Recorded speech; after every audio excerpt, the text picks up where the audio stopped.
Welcome back, my friends. I am Dr. S. Mondol, BHMS Honors Consultant Homeopathic Physician.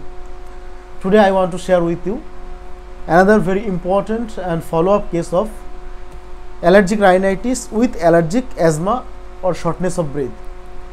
শ্বাসকষ্টের একটি case, asthmatic কমপ্লেনের একটা case আমি এর আগেও আপনাদেরকে শেয়ার করেছি কীরকমভাবে কনস্টিটিউশনাল হোমিওপ্যাথিক ট্রিটমেন্টে without any tonic, without any patent medicine patient কতটা ইমপ্রুভ আছে। মানে আজ আমি এই জন্যই বললাম, আমার নিজেরই ঠান্ডা লেগে আছে, অথচ ওর আগে এর ট্রিটমেন্টের আগে এখানে ট্রিটমেন্টের আগে ওর একটা বাচ্চা ছেলের 10 years old, তো ওর যদি যখন ঠান্ডা লাগতো তখন একটা প্রচণ্ড শ্বাসকষ্ট বা একটা অ্যাজমাটিক অ্যাটাক কিন্তু হতো। সেটা ওর বাবাই বললো, উনি বললেন এটা, তাই না? এটা আমি ওনার কাছ থেকে শোনাবো। অথচ ওর এবার ঠান্ডা লেগেছে, কিন্তু সেরকমভাবে জাস্ট ঠান্ডার যেরকম কমন সিমটম থাকে, একটু রানি, নোজ লাগ দিয়ে একটু হালকা জল পড়া, একটু হাঁচি, হালকা কাশি, এরকম জাস্ট নর্মাল। এবং এর মধ্যে যতটা না মানে ওকে এফেক্ট করছে তার থেকে বেশি এই ওয়েদারে আমাদেরকে এফেক্ট করছে।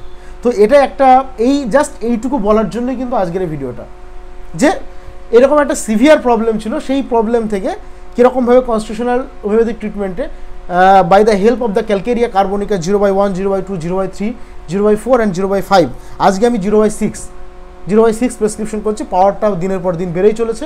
আর ওর একটা জিনিস হচ্ছে, মাঝে মাঝে একটু পেন অ্যাবডোমেন, পেটে একটু যন্ত্রণার কথা বলছে, কলিকি পেন, এবং তার ওষুধ আমি মাঝখানে একবার কলোসিন দিয়েছিলাম, তাতে কিন্তু ব্যথাটা ঠিক হয়ে যাচ্ছে, আবার রিকার করছে। তো দেখবো আর দু একবার, মানে এবার ওষুধ দিয়ে যদি না হয় আমি একটা ইউএসজি করিয়ে নেবো, কারণ বলা যায় না সেটা কী কারণে হচ্ছে, সেটা রুল আউট করাটা ইম্পর্টেন্ট। বাচ্চা ছেলে সেরকমভাবে ডিটেলসে বলতে পারছে না। আরেকটা প্রবলেম যেটা হচ্ছে, ওর ওজন বাড়ছে না, যেহেতু ওর স্ট্রাকচারটা যদি আমি দেখি যে that is a typical tubercular component.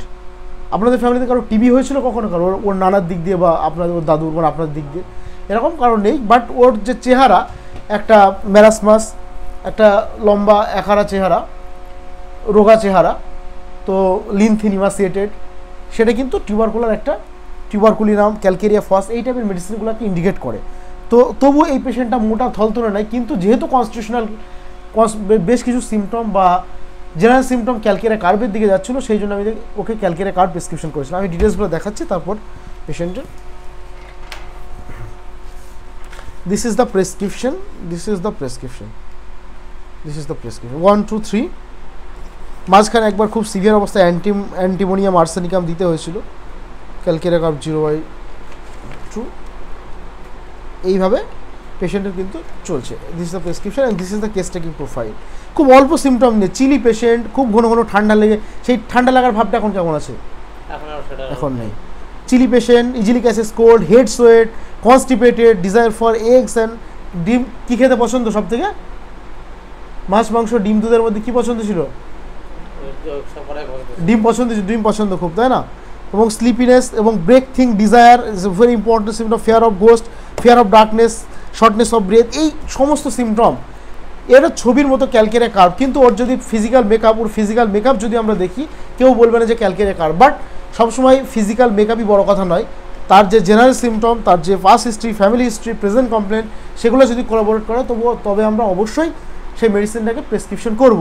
তো আমি পেশেন্টের কাছ থেকে শোনাবো এখন কেমন আছে, প্লাস ওনার বাবার কাছ থেকে পুরো ডিটেলস শোনাবো।